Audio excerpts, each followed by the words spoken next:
In April of this year, I quit my full-time job to become a freelance writer, and I started a personal project that would allow me to dabble in podcasting, a medium that I'd been interested in for a very long time. I created an independent podcast about cultural and psychological issues that were very close to my heart, and I called it Some Scuffs. You're now listening to the final episode of the first season, and it's been a really emotional roller coaster ride. Before I get into it, I want to say thank you to anybody who's listening, whether or not this is the first episode you've put on or if you've listened right from the start. Your time has been precious to me. Your support has given me the courage to create something I never in a million years thought I'd be capable of, and I hope through these last few months I've given you something in return. When I tell people what it is I'm doing with this gap year, some inevitably ask, "What do your parents think?" It's a harmless question, and the truth is my parents never made a big deal out of it. But sometimes I do worry about what they think, really. I've read Battle Hymn of the Tiger Mom, so I know the trope about Asian parents being controlling and having extremely high expectations for their children bears a certain truth to it. I also know my parents' style is quite different from Amy Chua's. They are much more hands-off and, in fact, rather permissive by Singapore standards. But just because their parenting style is atypical doesn't mean their expectations are too. I sometimes wonder, what if they secretly want their kids to grow up to be bankers and lawyers and doctors too, just that they're too nice to express these wishes to us? I'll be honest, I don't know if I'm letting my parents down, putting my time and energy into something that isn't going to provide any sort of material gain for them. Should I be working harder to earn more money, or to get a real job, or to find some sort of stability instead of wasting this 1 year away? Should I be doing more to make them proud? The last few weeks, with my first season drawing to a close, I've experienced a lot of anxiety thinking about these issues, so I decided to talk to somebody about it, an expert in family issues who'd be able to help me process these complicated feelings and advise me on what to do with my situation. This last episode is a conversation between the two of us, and it's not in the usual format that I do, but I hope you guys like it. We should start by introducing who you are. Okay. My name is Wai Hoong. In Cantonese, it's Wai Hoong. Wai Tai Ying Hong, which means brave and great national hero, which is a very, very hard name to live up to. I don't think my dad actually intended me to carry that load, just that I think it was like, oh, sounds like a good name. Why not? Better than Akao, right? So that's how I got the name. Over the years, then I started to just use one name, which is Hoong. Just cut out the brave and great, and just Hoong. That's good enough. And what I do is I work in a charity organization, and I work in a role called partnerships. Now, partnerships means that I'm external facing from the organization, so I would go and relate to people. We call them partners who would want to work with us to further our cause, to get more people into what we're doing. What really pleases me or really fascinates me is the number of people who are so willing to help others. That they would, whether they have resources in terms of money or time, or actually basically sometimes just heart. It's really heartening to see people just putting everything aside and actually just wanting to help someone. So I think that's really one of the true benefits of working in an organization like a charity. Okay, before we begin, you should probably also say what your relation to me is. I'm your father. Okay, wait, that didn't come here. I am your father. No! I mean, Exactly. yes. Yes. So Okay. I thought the introduction that you used was really fitting for this conversation that we're having, because it's all about expectations that we place on ourselves and our children and our family members, I guess, by extension. And I actually never heard that story from you until you told me about how you used it in another presentation that you were doing, and I thought that it was, yeah, just an interesting idea, right? Like, I never thought of Ye and Ama as these parents who had really high expectations for you in particular, and then only like as I got older and I realized, okay, you are the only son, and I guess I did get a sense that there was some sort of, would you call it favoritism? Yes, definitely favoritism. I was like the only boy, only son, the precious, one who would actually carry on the names. Like, yes, it is favoritism. Yeah, the favoritism from Amma comes through very much more clearly. Then Ye is a little bit more balanced, fair. I think he plays it all fair. And if you ask Kuku, Ta Kuku or Xiao Kuku, they will tell you the same. Ye is very fair. Everything that he does, he tries to just spread it across and just treat us as we are. But Amma would be, yeah, Titi, or in Cantonese, Silo, Tuku Silo, that means take care of little brother, let him have the bigger drumstick, let him have the last satay, let him have all this. So it's very obvious, but I'm very thankful that both my sisters, Kukus, didn't take that against me. It was more of that, okay, that's how Amma is wired up, and they didn't feel it overbearing, that, oh, I have always to give in, I'm always in the wrong, or I'm always in fact, I think both of them took care of me, and also had this favorite child syndrome that rubbed on them as well, I guess. So I'm truly favored. I read that it's kind of natural that you have a favorite, especially someone who's closer in personality with the parent. But I think it just takes a little resolve to say that, okay, I'm aware of this, some things may come true, I just be much more aware of this and how it's manifested in your relationships with the favorite child as well as with the ones that are less favored. So that would make it more balanced if you are very aware of it, and you take actions to mitigate some of these excesses. I think some of what causes a child to be your favorite, like you said, is like personality, but that also boils down to how much they fit into your expectations of what a child should be. So obviously, if they align more with your personality and you see more of yourself in them, they are doing the job of the child, right? So I guess my next question is, like, what were your expectations going into parenthood? Okay, as you rightly pointed out, Ye and Amma didn't have much expectations. Ye, as you know, came from China as an immigrant. Very simple.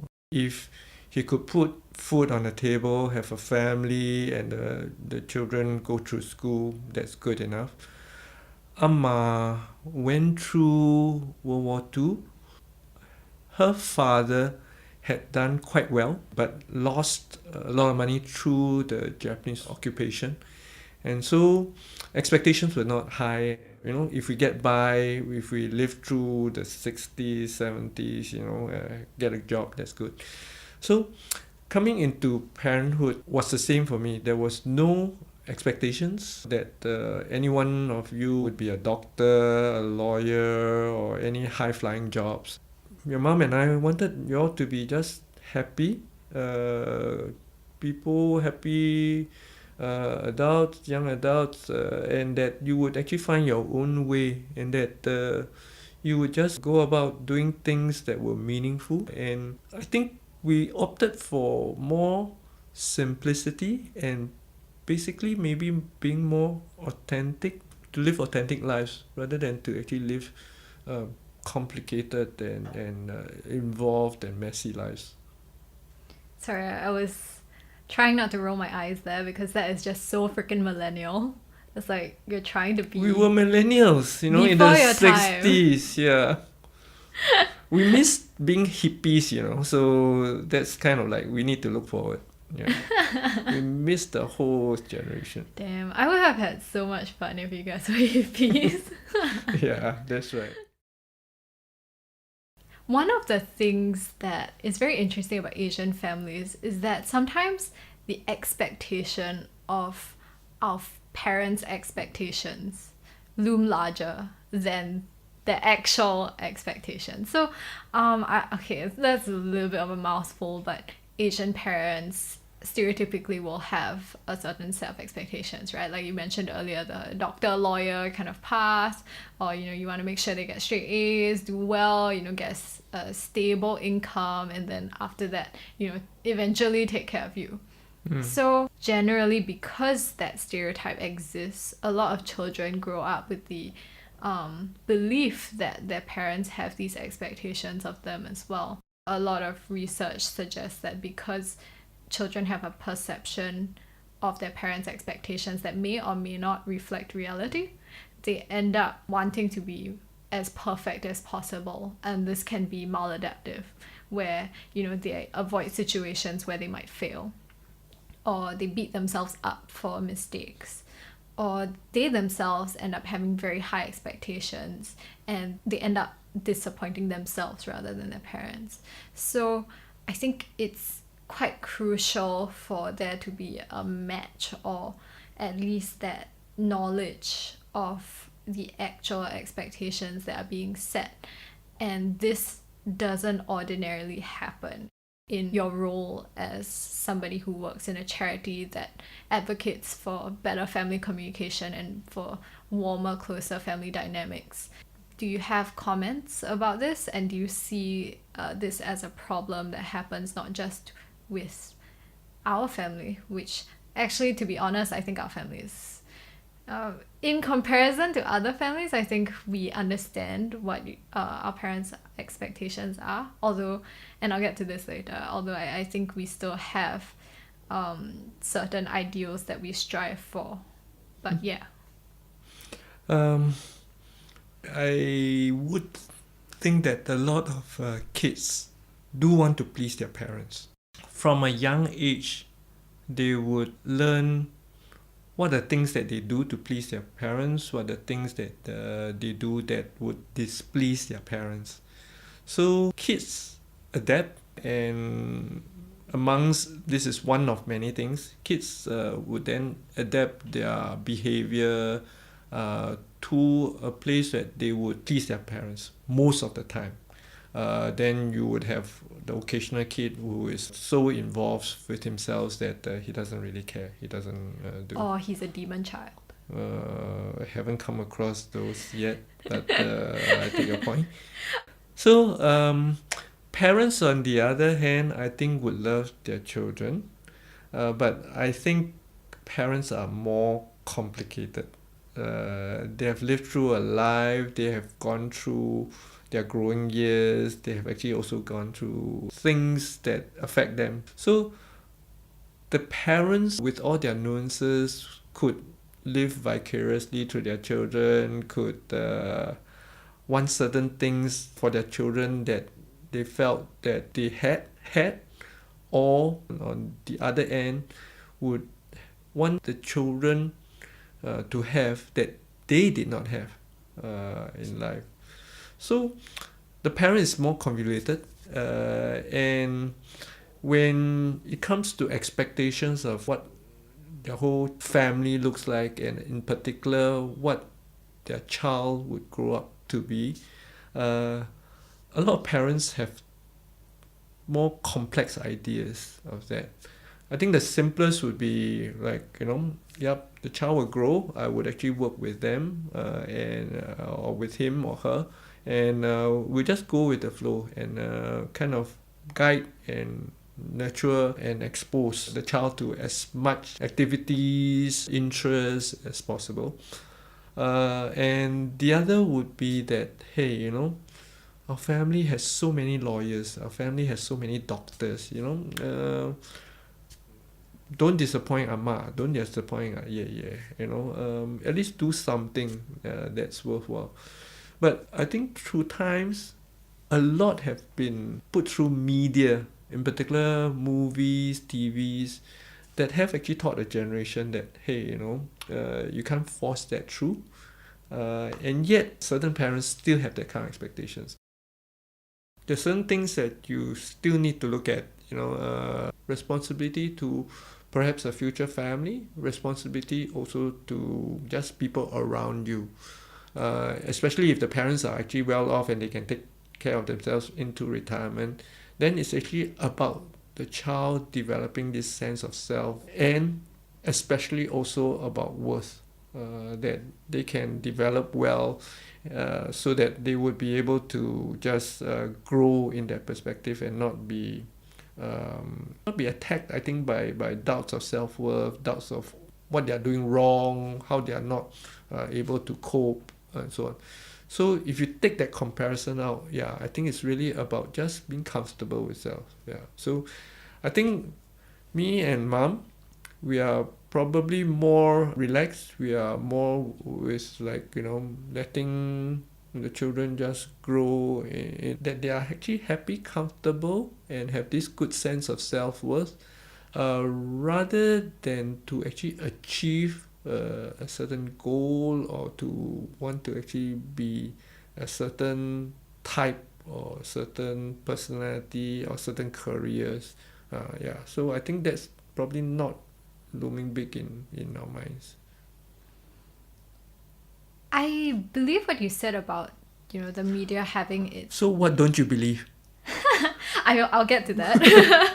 So, yeah, the messages, especially carried across by Western media, have basically told parents that you have to groom the child's ego, that you have to protect their self-esteem, that children need to be told that they can be self-actualized individuals, and that they're perfect in their imperfections, that sort of nonsense. And I don't know how much of that I would personally buy into even now, but I think there is always this distance between what I believe my ideal value should be and what my actual beliefs are, because you want to project some of these ideas that you believe reflect on your own character as well, that I want to be a good parent. And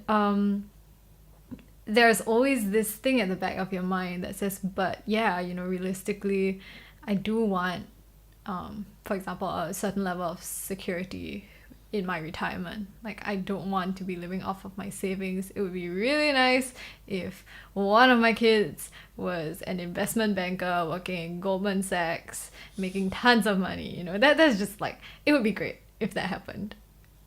Unless, they started doing drugs and then eventually died. But that's a whole other story. But, like, you have this reality that still requires money, still requires, like, actual practical satisfaction, right? So you can't all be like, oh, I'm so happy that my kids are doing these things, and oh, she went off to Bali to like find herself, and now I'm like $20,000 in debt because I financed that entire yoga retreat plus like 3 months of, I don't know, partying with her white boyfriend. Like, there is a limit to how much you can support and mollycoddle your kids. I think part of who I am and the expectations I have is tied to how I grew up. Yeye and Amma were of a different generation, right? And Yeye was very much, I won't say a workaholic, but he's actually caught up with a lot of work. And his work ethic has been that he will work till 10, he will do all the stuff, and He would just come home when it's finished, and then the next day starts all over again. Yeah, also influenced another aspect of economic stability. As you know, yeah, came here with zero dollars and coins in his pocket, and he's worked through many years. He's not super successful, but he is successful enough to be very comfortable that he didn't need any of us to support him into his retirement. In fact, it was the other way around, that he would be able to have surplus to give us a better life. And so there's not so much anxiety financially. And I guess one of the things that I learned early was also that when you have plenty, don't hold back. You don't have to hold back so much. Not that you splash, but use it, because it's something that you won't take away. But if it comes to adversity, adjust, and you will not have the luxuries, but you can just live with less. And I think I put personally a lot of value in the ability to adapt and adjust. And that's what I think we had as a principle, that if we have less, let's live with less. If we have more, let's be happy with the more. And if you can be generous with even your extra, do it. So not an anxiety that we have. That's where I think for you guys, there's no expectation that you would need to save up, take care of us, or that. We would actually say that we are comfortable. If you are okay to just take care of yourselves, have your travels, if you want to go Bali, for that whatever party that you have, you're going to finance yourself. We're not going to do that for you. So cancel that plan. Take care of that whole thing in your schedule. You have to do it on your own. But if you're furthering yourself, you want to do some development, if we can afford, we would actually support that.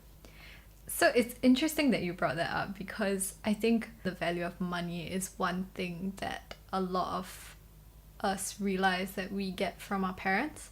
And this is something that, my friends and I, we discuss endlessly, because it's fascinating to see how your attitude to money is shaped and molded so much by what you see your parents' views are. And it's reflected in the differences between the way that I spend money now and, for example, somebody who is raised in a household where, your mom is buying luxury bags every month and you're going on holidays every year. One of the inconsistencies that I see with you guys is that you always tend to say, money is not an issue, don't worry about it. If your gap year is something you want to do, go ahead, take the risk, we'll be fine.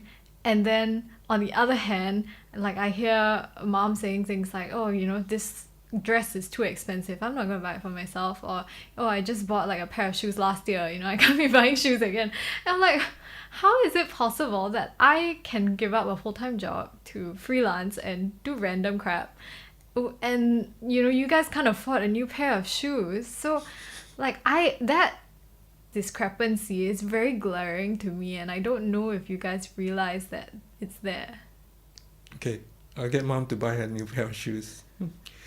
Okay, I think it's okay for you to spend, but when it's on us, do we really need it? Do we want it? I think one of the things you point out is, I think, really interesting, that we never saw it from your point of view.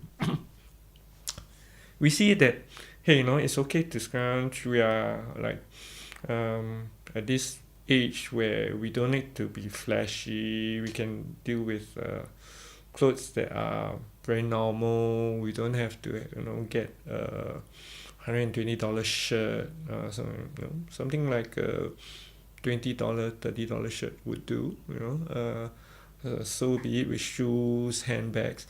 My dad went on to talk about how he and mom were raised to live simply and how that affected their spending habits. This was passed down to us children, though we each ended up having very different spending patterns that signaled our different interests. As a teenager, my brother Ethan ended up spending a lot of money on shoes and skinny jeans because he hung out a lot with the cool crowd, the scene kids. And I was busy splurging on music festivals, and Jaren bought a lot of devices and gaming consoles. Our parents gave us that space to explore. They also understood that each of us was different and each of us needed different things from them. The way they communicate with each of us is also different. The buoyancy in this family, where all of us know that you guys will support us in our own ways. I know that you're going to treat Jaren differently from me. I know you're going to treat Kaka differently from me, and I'm okay with that because we all have different ways of interacting with each other, and I don't talk to Kaka the same way I talk to Jaren, obviously, because that wouldn't work, right? Yep. But we have that dynamic, and we have an understanding of what works. But I think sometimes along the way there is that negativity that starts to build up, right? So for example, like the expectations that we have, right? And when I say negativity, it's not towards the other party, but maybe something we internalize. So if you look at the child and you think, what did I do wrong? Or how was it that I could have supported them better?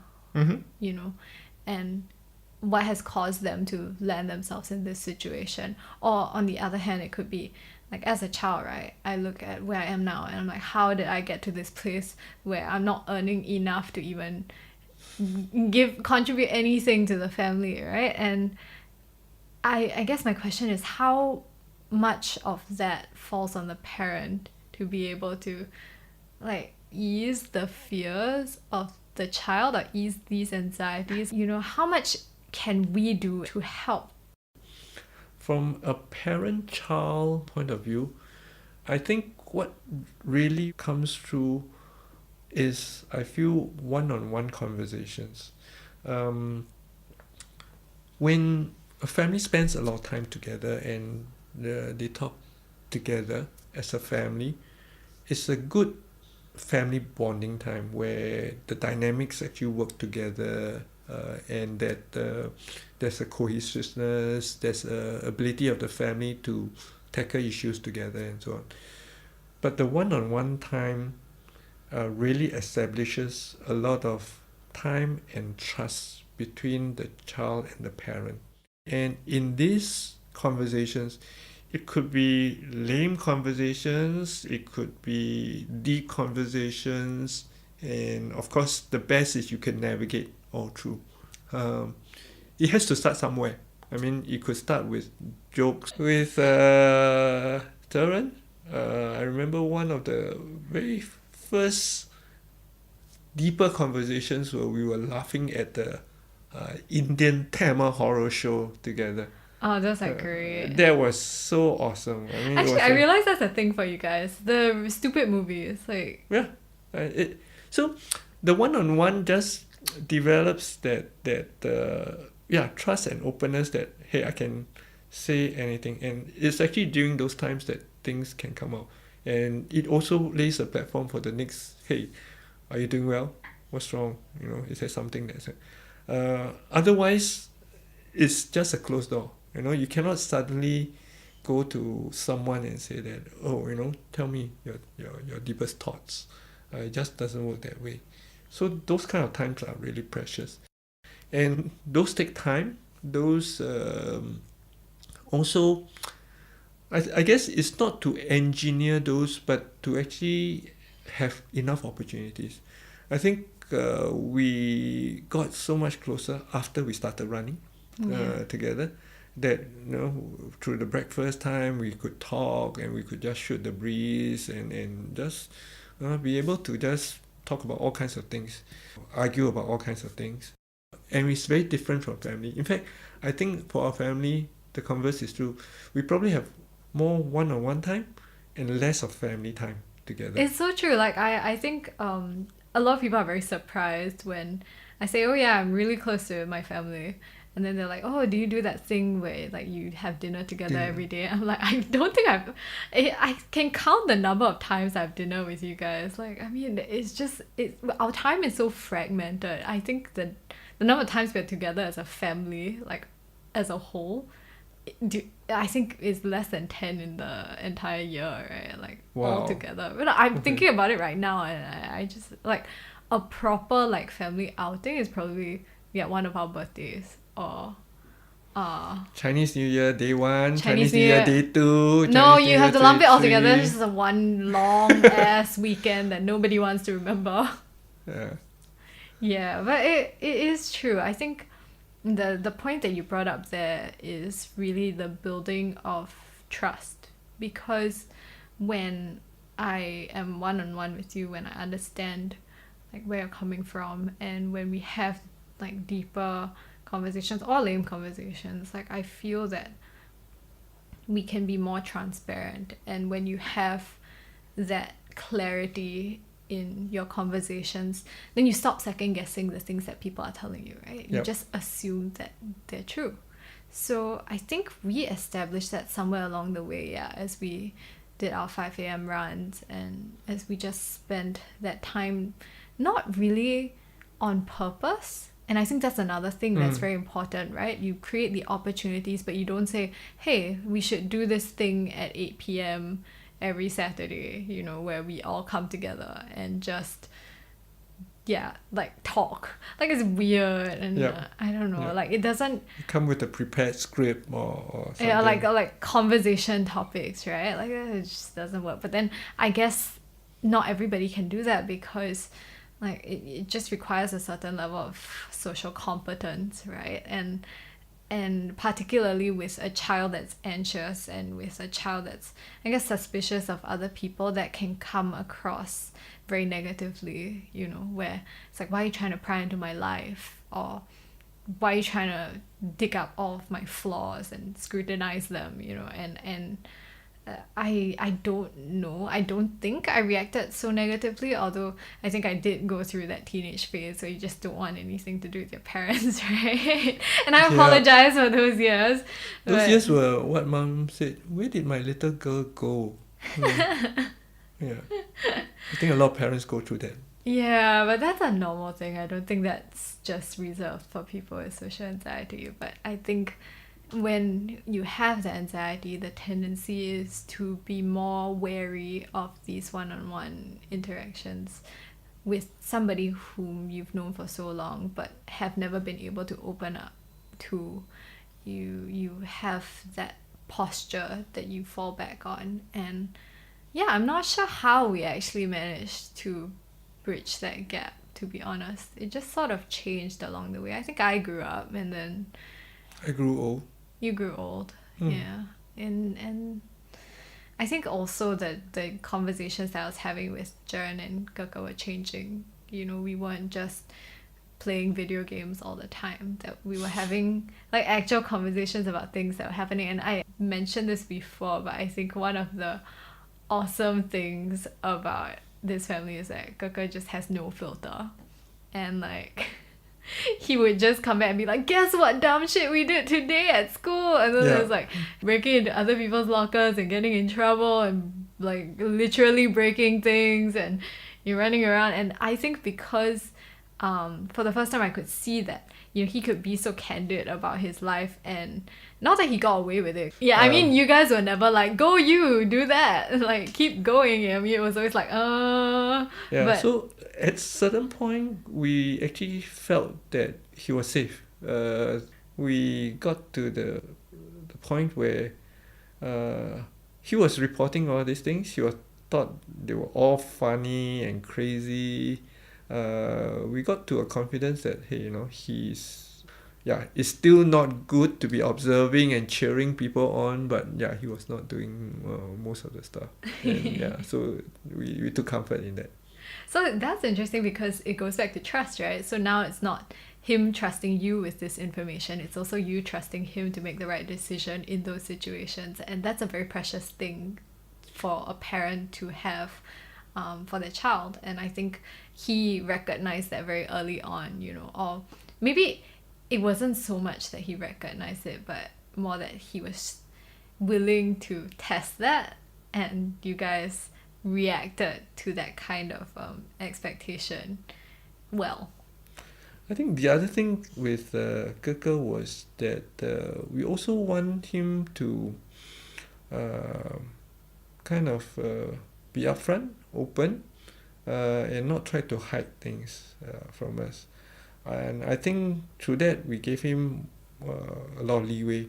Not that we didn't give you or Jaren the leeway, and like you say, he doesn't have any filters. He will just, hey, the coolest, stupidest thing my friends did today, So, we kind of want to hear that, even though we cringe. But we wanted to hear things that his friends did, and so on. So And that opened the door for me to also be able to share things that, of course, we're not that crazy, but yeah, a lot more personal, things that I might, I guess, as a younger child or teenager, have thought that, my parents would not understand this.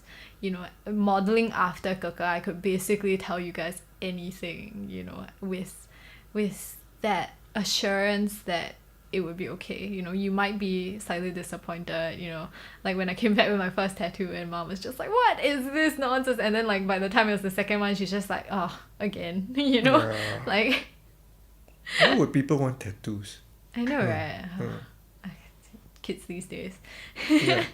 I believe that you hit the nail on the head, and really in the end I think so many of these things can be addressed in a very positive manner if we all trusted each other a bit more, that we all knew, because I think we all within the family have each other's interests at heart, right? And that's how it is. Like, you're related by blood, just deal with it. You tend to want what's best for your kid, but we express it in different ways, right? And as with all relationships, that can be misconstrued and misunderstood if there isn't a clear enough line of communication to let the other person know that this is what you're trying to do for them. And with family, the difference is that because you've seen me from day one, right?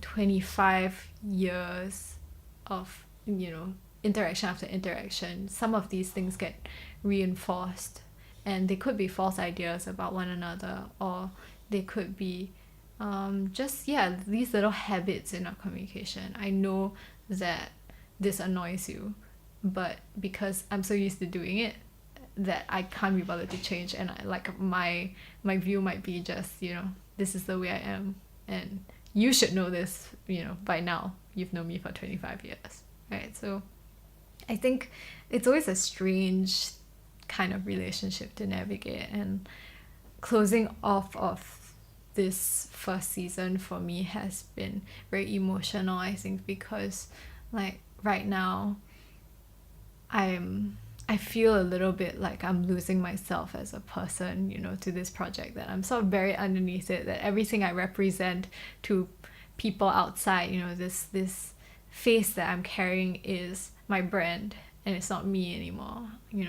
It's just social anxiety, but like the Vel, the person, is kind of like hiding somewhere, trying to figure out where she's going next. And like the nice thing about family is that I can come back at the end of the day and you guys still recognize me for who I am, and you're all such a big part of this project that I'm doing. Jaren's helping me with the sound, Keke's helping me with like the stupid nobody cares stuff that is really fun to produce, and like honestly it's like always been the highlight of like my recording sessions.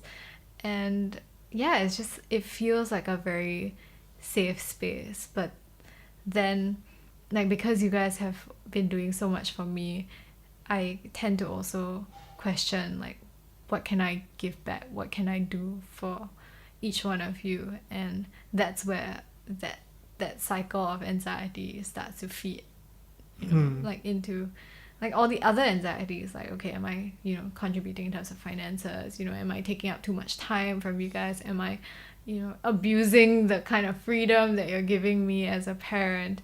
And I guess, I mean, talking about trust, like, what are your expectations of like where I'm gonna move on from here? So you're saying that, again, in your anxiety, whether you would be doing enough, are you meeting expectations, are you doing what's responsible? I think it comes back to the same thing. We trust you. You need to trust your parents as well, that they really want the best for you. They really want you to really be happy in your own way. I feel that personally, this whole year of exploration to this podcast has been good for you. I feel that there's some parts of you that is an explorer, that's held back by this inner demon who says that you're not responsible enough, you're not doing enough, and you need to look at your finances, what's in your bank account, how much you're spending. I think, yeah, to live free and be able to just explore things, because I think there's still a lot of time to just step back into more of your responsibilities rather than to be burdened at it at a young age. So I feel that, and this is for all the young people who are out there, that there's a time for a lot of things. There's a time to be useful. There's a time for exploration. There's a time to hunker back. There's a time to build your nest. There's a time to be very responsible. And this comes through every time somebody has a new baby. Suddenly you're a parent, and your father and your mother, and the whole responsibility weighs out in it. This little fragile life is, in your hands. You know, what does that mean to me? So there's a time for a lot of things. Some may want this part to be earlier, some may be later, but I think that's a balance. To be kind of burdened too early would mean that you will live with regrets. To be too free and not take on, I think is too irresponsible. So you have to find your balance somewhere, and that you'll be happy with it. And I think parents would definitely be, unless the parents are not well off and they really need some taking care of. And some would be, I think, born with disease and so on. I think maybe one of the reasons why I worry about the responsibility right now is that I see a lot of people stepping up to the plate. You have all of your friends who are getting well paid jobs, starting to climb that corporate ladder, and I'm sure that you have friends who are just talking about, oh, my son does this thing at EY, or my daughter just got married, now she's thinking about having a kid, or like they just moved out of the house, and people are hitting these milestones, and like I think it's impossible not to make some sort of a comparison and to think, okay, should I be in that next phase? Should my daughter be in that next phase? And fighting that surrounding environment is very difficult as an individual, and also as somebody supporting that individual, right? Because you want to say it's okay, you do it at your own timing, but that's not a narrative that we can believe. So that is, again, your anxiety speaking. It's not that big a deal. I guess is where your placement of your values are. And again, this is, I also say that it's your perception, and you need to deal with it, and you need to trust me that I'm dealing with it fine. I guess it's because you aren't like a lot of other parents that perceive their children as some sort of okay, well, I mean, I guess we are some sort of extension of yourselves, but some maybe more Asian parents tend to also view their children as status symbols in some way, as icons that live on when the parent fades away. And that's why it's so important for them to project some level of success as well, because if not, it's like, what have I done wrong? You know, I've invested all of this in something that I can then, you know, put on a pedestal and showcase to the rest of the world.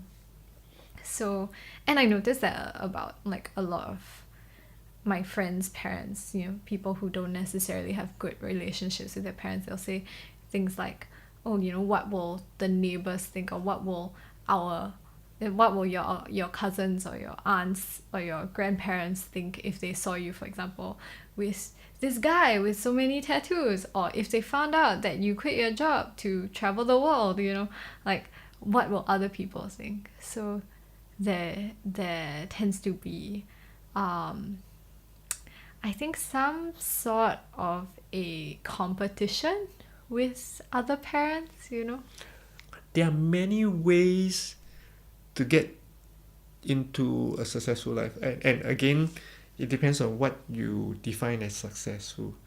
And I would think that many parents don't have this very high calling of material success over how happy the child would be. So once that's kind of like defined, I mean, you do hope that your child would be well adjusted, you know, good, successful, comfortable, you know, can enjoy some of the fruits of his success. And if you have defined that well, then there are many, many paths to that. And I think if you are just so single directional and you work toward that, you may reach the place that you want to reach earlier, but you would actually either be bogged down by other things, or you have missed out other things in life as well. So not a big kind of fan of, you know, I must go this path and this is the only path. I would think that there are a lot of ways to get it, but enjoy the journey.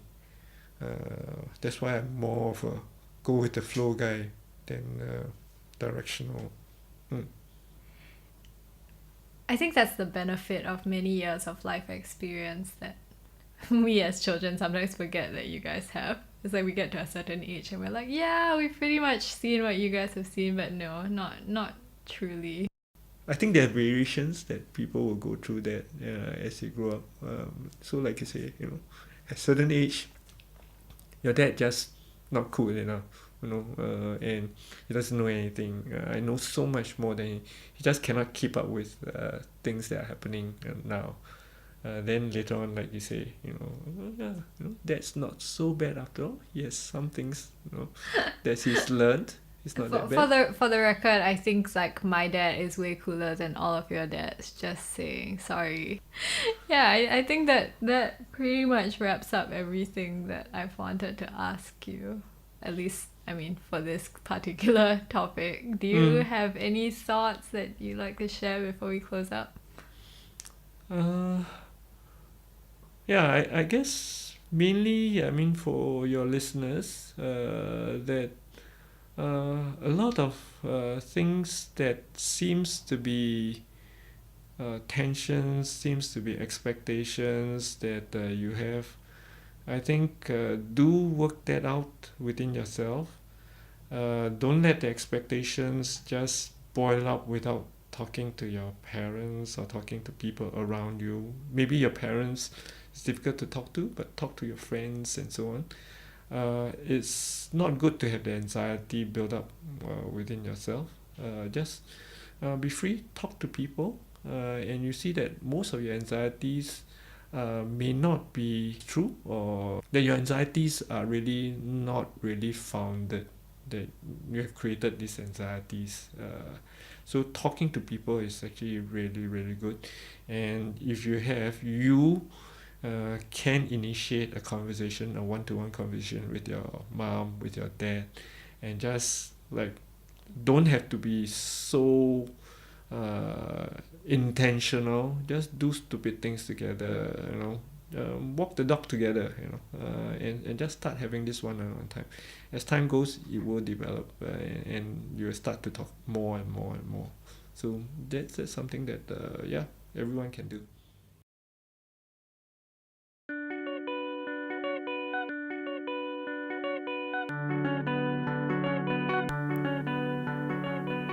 So that was my dad, and you've been listening to some Scuffs. Thank you again for sticking around till the end, and I'll be back with season 2 very, very soon. But before I go, I have one last thing to share, and I'm pretty excited about it.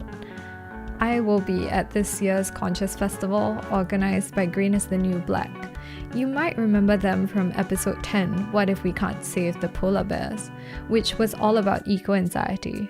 The Conscious Festival is a really great event that supports socially and environmentally friendly brands. This year the theme is Going Zero Waste. It's going to be awesome with food and a huge marketplace and music and art, and it basically is just going to be amazing. Happening on November 3rd and 4th at Park Royal on Pickering.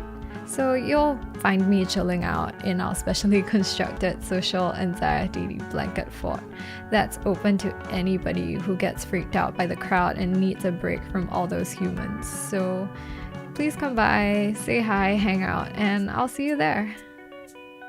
Sound design for this podcast was by Lee Wai Hoong.